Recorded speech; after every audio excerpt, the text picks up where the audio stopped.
My name is Jeff Morgan, and I'm going to discuss this background and legal standards, the public right to access remote hearings during COVID-19 pandemic. And I'm going to actually look at this in light of some of the court cases that I've heard online, and in particular, in a case that involved Brandon Johnson, because Judge Michael Moore of Palo Pinto decided he did not want to do an online hearing for Brandon. He wanted to have Brandon appear in person. And when he did this, there were about 19, 20 of us that came in throughout the state, some as far away as 5 hours and more, over 250 miles, to come in to support Brandon. When we got into the court, we were not allowed in.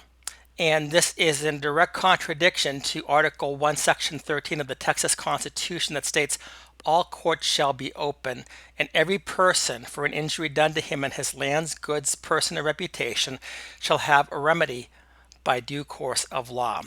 So the what this is saying is, first off, talking about the issue with on March 13th, 2020, and basically stating that the courts in Texas, in any case, whether it be civil or criminal, even without a participant's consent, can conduct a hearing or a court proceeding remotely through teleconferencing, video conferencing, or other means, and conduct proceedings away from the court's usual location with reasonable notice and access to the participants and the public.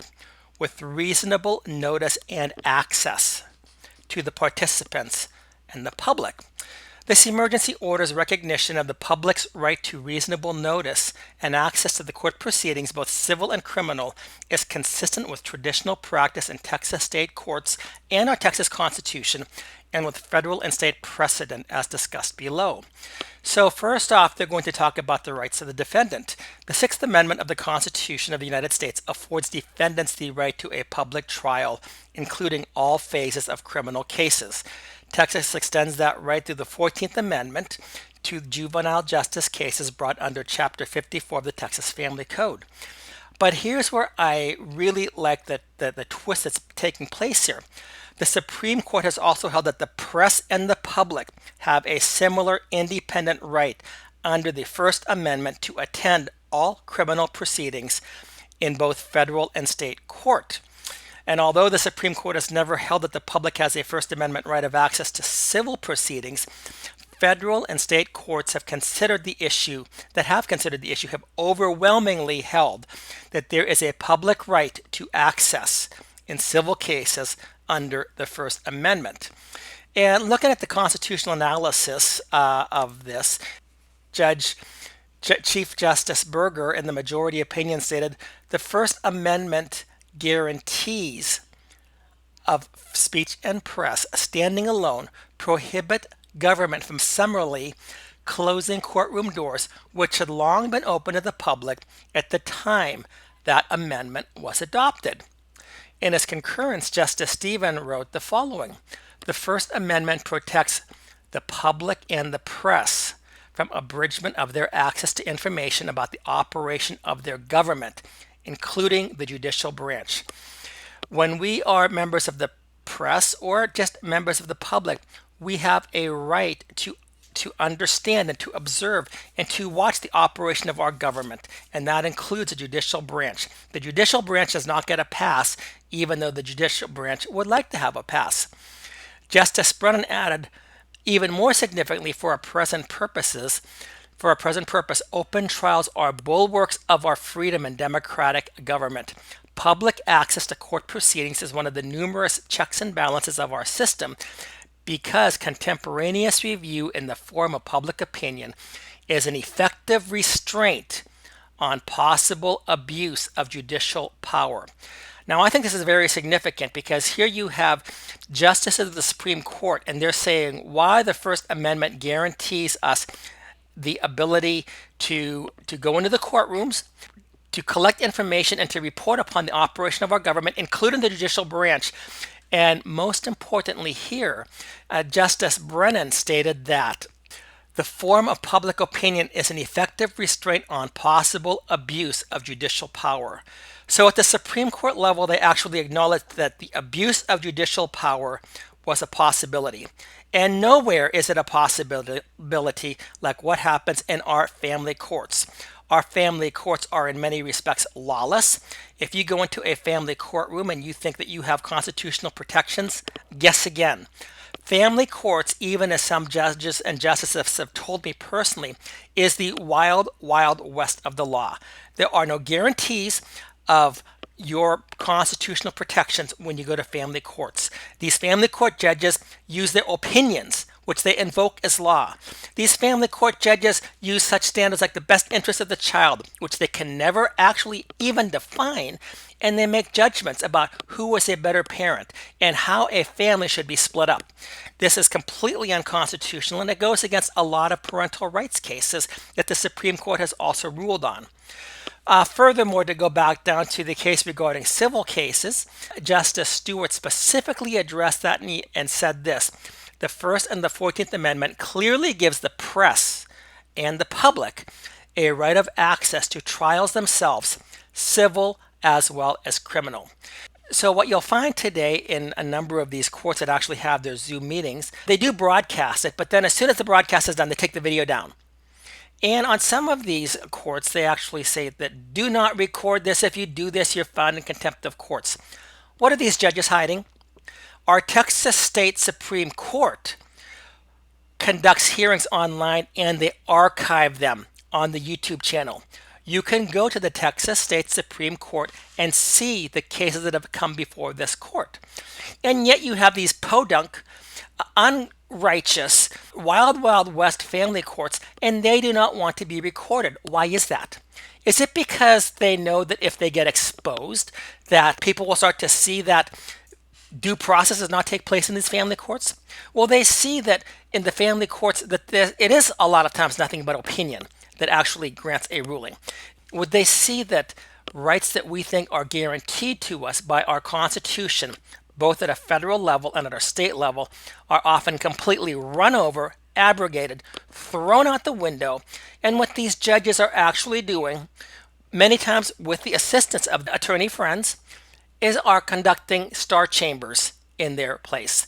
Star chambers in which all types of injustices take place against people, but because nobody watches it, nobody can see it, we're going to keep the public from watching the unrighteousness that takes place in these courts. They think that they can get away with it. These judges who destroy families, often unnecessarily, but who think that somehow because they have a title judge and because they wear a black robe, that nothing that they do can ever be questioned. This is completely wrong, and it goes against our Constitution. Now, it even says here, if you go down further, the constitutional right at issue belongs to the public rather than the parties. And what they're talking about here is, can two parties agree, listen, we don't want to have this broadcast, we want to keep this private. But what this is saying is that the right of access, the right of public access to the hearings is the people's rights. It is the public's right. It's not the party's rights.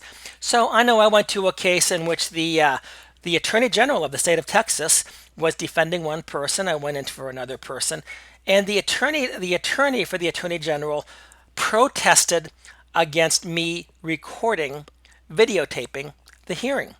I had actually done this. This was considered, but it was the attorney for the Attorney General that protested against my videotaping. The other party wanted me to videotape. The other party wanted a record, because in many instances what happens in these courts, you don't see the facial expressions. You don't see the eye rolls. You don't hear the tone of voice.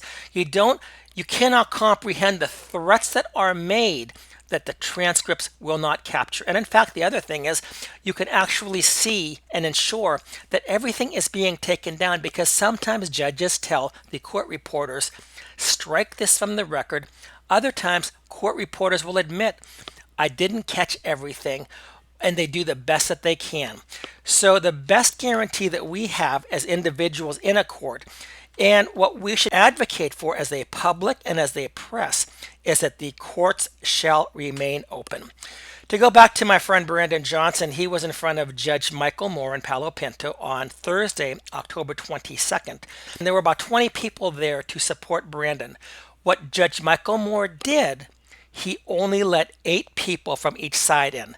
And he tried to invoke this COVID nonsense.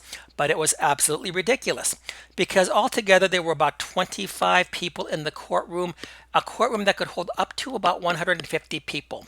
So he arbitrarily chose to limit the people coming in. He basically said, the public, you do not have a right in my courtroom.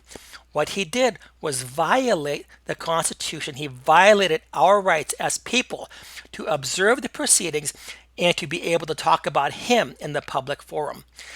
It says further that it is the court's affirmative burden to ensure meaningful and unfettered access to court proceedings.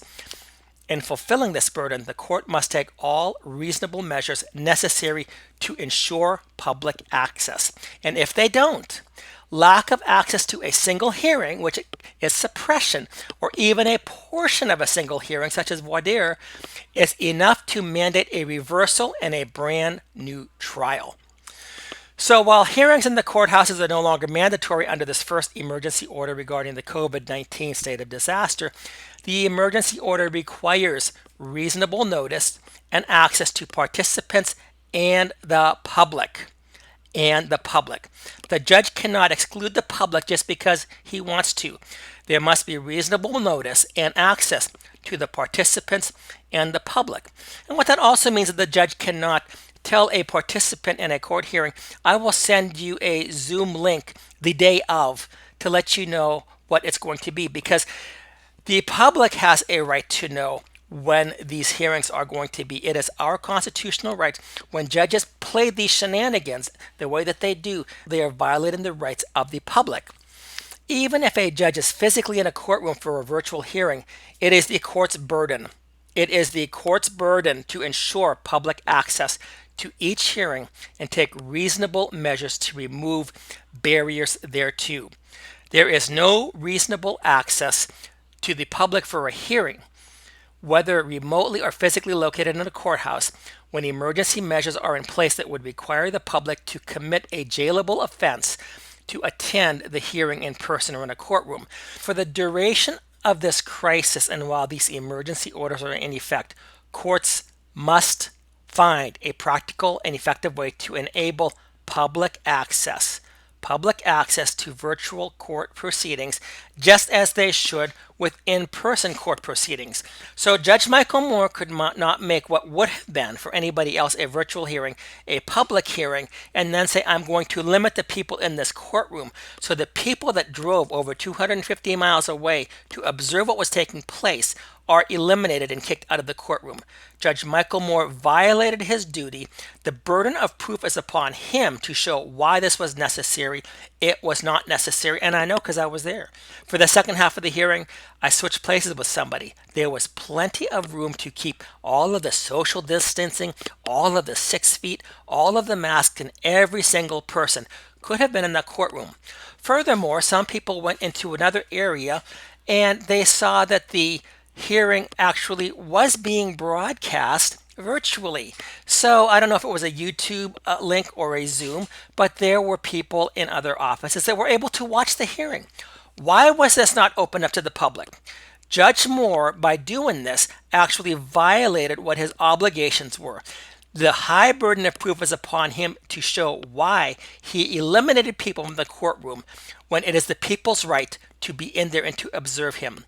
Choosing not to provide reasonable and meaningful public access to remote court hearings at this time may equate to constitutional error, and it may mandate reversal. And in the case of what happened with my friend Brandon Johnson, I absolutely do believe it mandates reversal. The people who were in there talked about the prejudice of Judge Michael Moore from the very beginning, that he was prejudiced against Brandon and he was going to make his judgment against Brandon regardless. Now, could you imagine if you had 20 people in there watching, on the people that came from over 250 miles away to support Brandon, seeing this outrageous conduct of the judge would have been excoriated in the public forum, as he rightly should have been, and as I'm trying to do right now. That is the reason that I reported Judge Michael Moore to the State Commission on Judicial Conduct. He violated Article 1, Section 13 of the Texas State Constitution. So it goes on further and says, for this reason, no standing order or global rule for closure of specific categories of hearing may be preemptively issued by a court without running afoul of the requirement to provide the public with access to court proceedings. This is something that is required by the judge. He must require the public with access to court proceedings.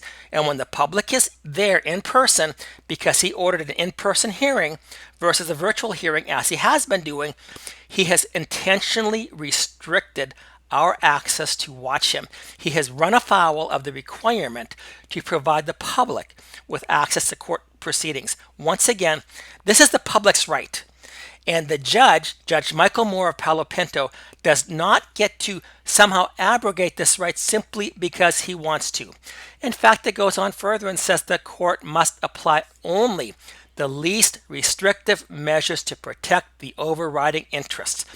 Only specific portions of a hearing or a trial that meet this exacting burden.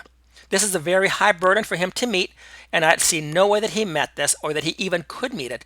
This very high burden, this exacting burden for him to meet, only when he meets that may this hearing be conducted outside of the public view, and that only in rare cases. So Judge Michael Moore of Palo Pinto, he violated his duties as a judge. I am sure there is no way possible that he could meet the exacting burden in which he would keep a portion of the public away from watching the hearings. And beside that, had he wanted to do that, he should have set up a room so that everybody could have viewed the whole thing virtually, because the hearing was being broadcast virtually inside the courthouse, but it was only in the offices. Judge Michael Moore erred in very many ways, and I believe that he should be rebuked as a judge by the State Commission on Judicial Conduct because of his actions. It goes on further that federal courts, including the Fifth Circuit, have held that a partial closure of a proceeding, limiting access rather than excluding the public, as Judge Michael Moore did, this does not raise the same constitutional concerns as a complete closure from public access. And for the 12 people that were there that were not allowed into the courtroom, it was a complete closure from public access. To employ a less restrictive measure, for example, you could temporarily obscure the video but not the audio. You could not display exhibits through screen share. You could, there's various things that you could do. Instead, the court need only find a substantial reason for the limitation and employ a restriction that does not exceed justifiable limits. So once again, the question is, did Judge Michael Moore provide justifiable limits, or were his limits unjustifiable? Without question, they were unjustifiable. And if the State Commission on Judicial Conduct comes to any other conclusion, every single one of them needs to be excluded from the board. They need to resign. They need to be fired, because they certainly have not read or are not applying the background and legal standards. This is the legal standards, the public right to access remote hearings during the COVID-19 pandemic. So it bears mentioning that this is not a new issue created by video hearings or public live streaming, and it talks about sensitive and embarrassing testimony, child protection cases, commercial disputes. Rarely, if ever, have such trials been closed to the public. Such testimony should not now be evaluated differently because more people may exercise their constitutional right to view court proceedings than ever before. And this has been one of the blessings of COVID as far as I'm concerned, because in order to view some of these hearings, you would actually have to drive to the courts. You would take time out of your day. You'd have to take time off of work. Right now, we can attend these hearings via YouTube. And I've seen hearings where you've had 20, 30, many more people watching. There was one case not too long ago that the judge realized, oh, there are a lot of people that are interested in this case, and he actually recused himself from the case, as he should have. Would he have done that had he not been under public scrutiny? I don't know. But the public scrutiny, he certainly saw that the public was watching, and he did the right thing and he recused himself. So my contention is this: not only should we continue to have, when we go back to normal, have these hearings in public, but I believe that they should continue to be broadcast publicly via YouTube, via Zoom, via whatever methods we choose, because this is a public access issue. And by watching what actually takes place on the screen, you can capture the threats, you can capture the innuendos, you can capture the voice inflections, you can capture the posturing. You can say, wait a minute, that's not what he said. He never said that. You can rewind it and you can listen to it. I think that these hearings should be not only broadcast live, but then stored online, as the Texas State Supreme Court does. If it's not beneath the dignity of the Texas State Supreme Court to broadcast hearings and then to archive them so that the public can watch them, why do these podunk, ungodly, immoral, unconstitutional, wild, wild west anti-family courts think that they can do such thing, that they are somehow exempt from the legal standards and from the rule of law? The public exercise of a constitutional right does not change the court's evaluation of whether that right should be protected. We have a right. Our right is that the courts shall remain open and that we shall have public access to them. Nor should courts erect barriers or hurdles to public attendance at hearings to discourage the public exercise of that right. And that's where I'm saying that we should continue on with these types of public access features that we have right now with YouTube, with Zoom, with whatever we do. The public has a right, and the public should not be discouraged from exercising that right. When a person has to drive 250 miles in 5 hours to get to a court to be excluded because he got there later than other people, this is an injustice. The courts should not erect barriers to or hurdles to public attendance at hearings to discourage public exercise of that right. On the contrary, the courts are required, and this again includes Judge Michael Moore of Palo Pinto, the courts are required to take whatever steps are reasonably calculated to accommodate public attendance. Closure of courtrooms is unconstitutionally suspect and risky and should be the last resort. And once again, up here, it does state that if the lack of access to a single hearing or even a portion of a hearing is enough to mandate a reversal and a new trial.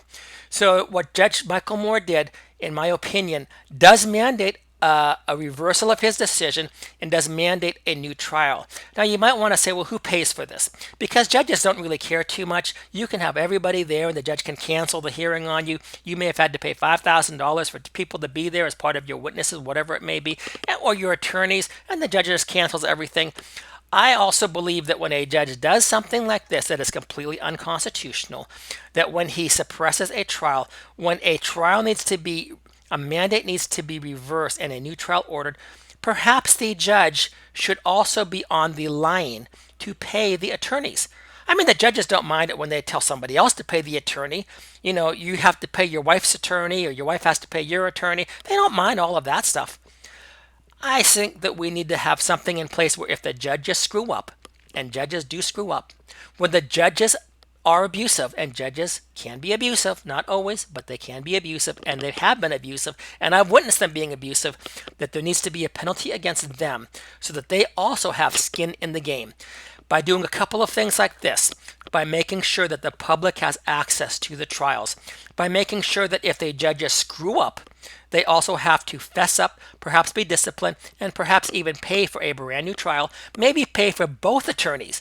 That would be nice. All of a sudden, the $140,000 or $160,000 that these judges are making, well, it costs them $20,000 because of a screw-up. How many screw-ups do you think they're going to make? Because right now, they collect their money, and by the way, whether there's a trial or not, they're still collecting the money. They make a minimum of $140,000, many of them, and I've seen some that have been up to $168,000, some even higher than that. So they make a ton of money coming in here, but you know, if you screw up, you've got to pay for something. If they screw up, they want you to pay. They don't want to pay. Something needs to be done here. So this is, again, this is a very great document, in my opinion. This is the background and legal standards. The public right. It is the public rights to access remote hearings during COVID-19. And I would argue by extension, it is also the public right to be able to see these hearings at any time. Article 1, Section 13 of the Texas Constitution states that all courts shall be open. All courts shall be open, and every person for an injury done him in his lands, goods, person, or reputation have remedy by due course of law. When a judge like Judge Michael Moore caused damage to my friend Brandon's reputation, Brandon should have remedy against Judge Michael Moore by due course of law, because Judge Michael Moore not just violated his rights, but also violated our rights as the public. In fact, maybe we should say that Judge Michael Moore should reimburse all of us for our time and for our mileage to attend this hearing that he deprived us from hearing. So anyway, once again, if you get a chance, read this, the background and legal standards, public right to access remote hearings during the COVID-19 pandemic. And that's it. Thank you.